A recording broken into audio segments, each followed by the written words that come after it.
Hello everyone. कल हमने BSc second year में पेपर सेकंड के अंतर्गत जो टॉपिक डिस्कस किया था म्यूटेशन थ्योरी। इसमें हमने कल म्यूटेशन थ्योरी को किसने प्रपोज किया था, ह्यूगो डेवरिज नामक साइंटिस्ट है, इन्होंने इसको प्रपोज किया था।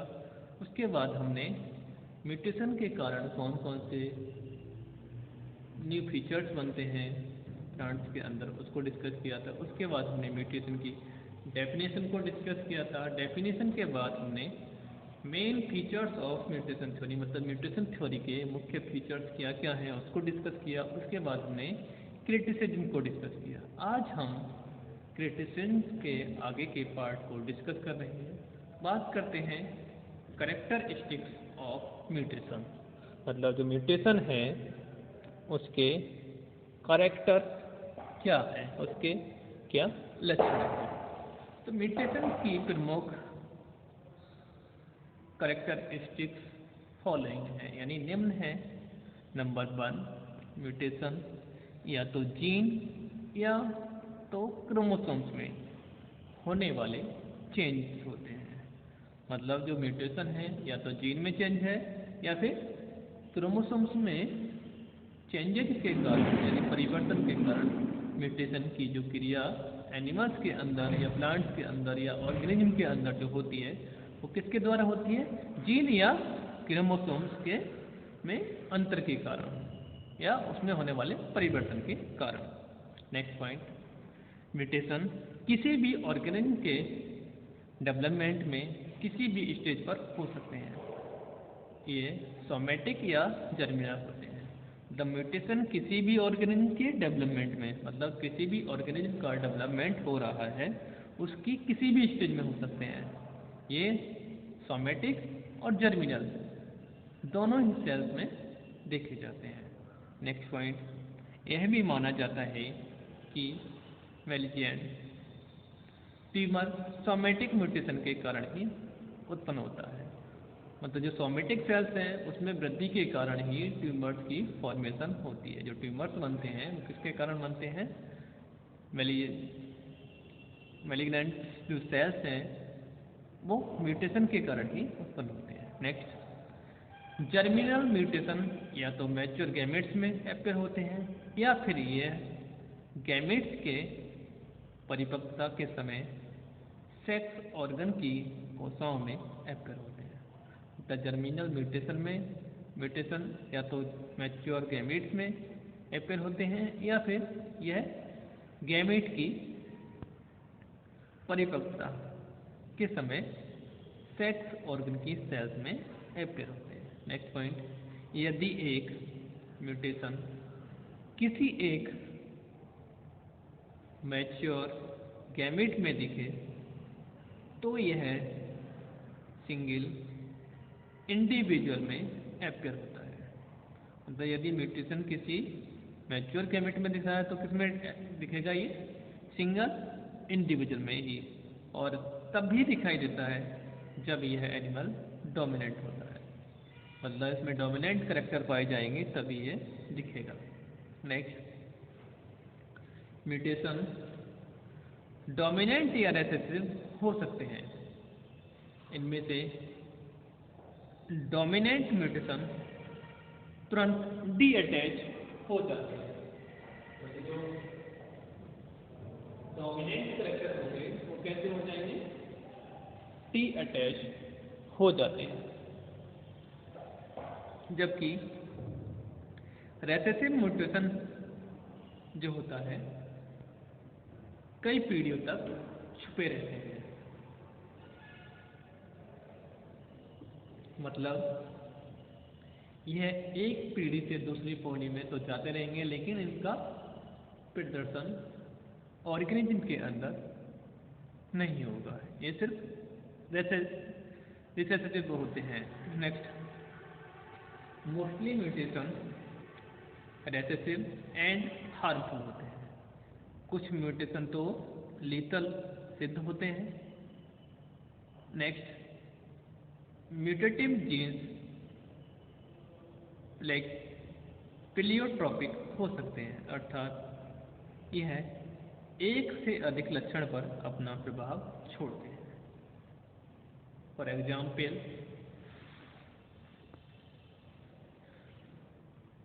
व्हाइट आइज वाले म्यूटेंट ड्रोसोफिला में न केवल आंखों के रंग को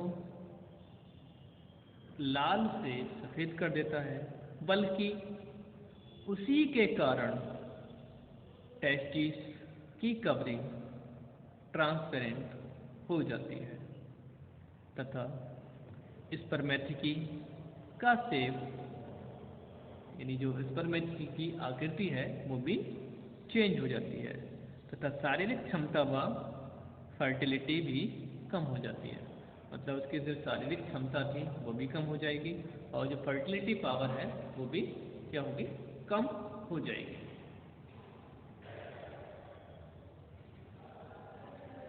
नेक्स्ट,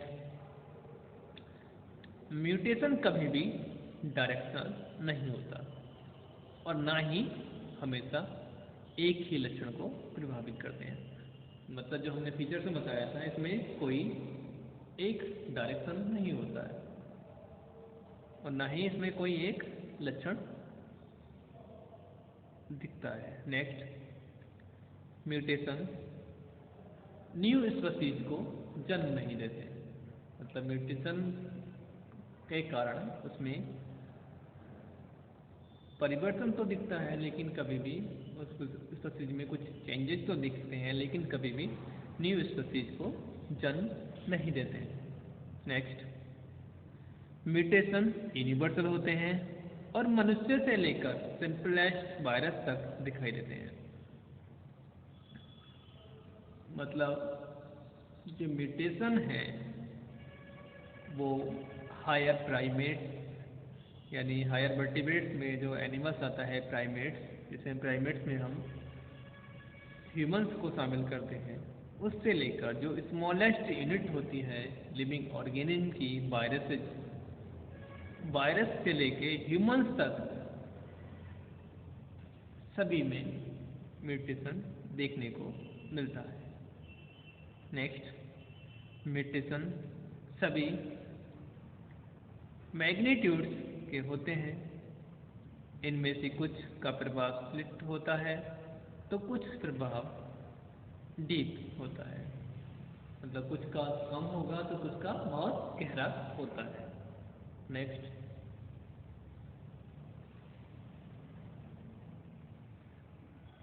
म्यूटेशन में होने वाले परिवर्तन बॉडी के सभी ऑर्गन्स एवं सभी प्रकार के लक्षण फिजिकल, फिजियोलॉजिकल तथा बायोकेमिकल को प्रभावित करते हैं। नेक्स्ट, म्यूटेशन एट रैंडम हो जाते हैं। ये इससे संबंध नहीं रखते कि ऑर्गेनिज्म को उनकी आवश्यकता है या नहीं। अब बात करते हैं हम टाइप ऑफ म्यूटेशन। मतलब म्यूटेशन कितने टाइप का होता है, कितने प्रकार का होता है।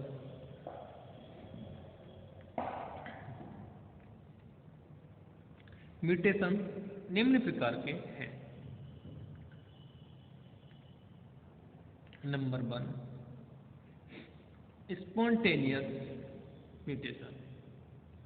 ऐसे म्यूटेशन नेचुरल तरीके से होते हैं।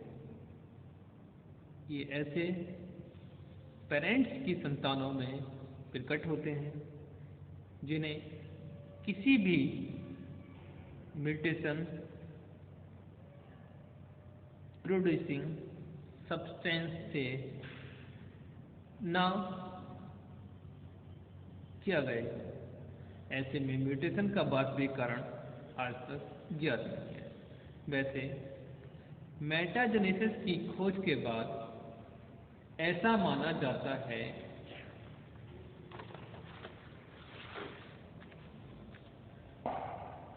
कि